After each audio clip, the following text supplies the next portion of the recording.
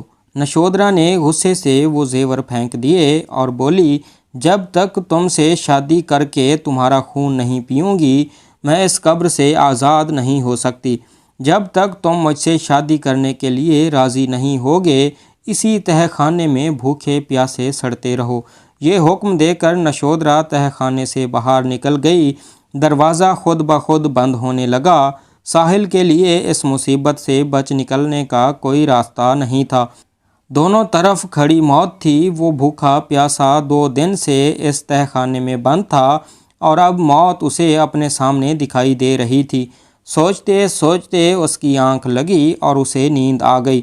ساحل نے خواب میں ایک عامل کو دیکھا اور اس عامل نے ساحل سے کہا، بیٹا، تم اگر اس قبر والی دلہن سے چھٹکارا پانا چاہتے ہو تو تمہارے گلے میں جو تعویذ ہے اسے اس قبر میں ڈال دو۔ ساحل نیند سے جاگ گیا اور اس کے ماتھے پر پسینہ تھا۔ اس نے اپنے گلے میں تعویذ کو دیکھا اور فیصلہ کیا کہ اس تعویذ کو اس قبر میں ڈال دے گا۔ رات کو جب نشودرا دلہن اس کے پاس آئی اور اس نے ساحل سے اس کا فیصلہ پوچھا تو ساحل نے کہا، میں تم سے شادی کرنے کے لیے تیار ہوں، لیکن میری ایک شرط ہے، شادی ہم اس قبر کے پاس کریں گے۔ نشودرا خوشی خوشی راضی ہوئی اور ساحل کو باہر لے گئی۔ پھر نشودرا تیار ہوئی، اس نے زیور پہنے اور اس قبر کے پاس آ کر بیٹھ گئی۔ ساحل نے چپکے سے وہ تعویذ گلے سے اتار کر قبر میں دفن کر دیا۔ تعویذ دفن کرنے کے 1 منٹ بعد ہی ہر طرف دھماکے ہونے لگے، ہر طرف دھواں اٹھنے لگا۔ ساحل نے جب اپنے چاروں طرف دیکھا تو حیران رہ گیا۔ وہ کسی قبر کے پاس نہیں، ایک درخت کے نیچے کھڑا تھا اور وہ خالی گھر بھی غائب ہو چکا تھا۔ ساحل نے خدا کا شکر ادا کیا اور گھر کی طرف روانہ ہو گیا۔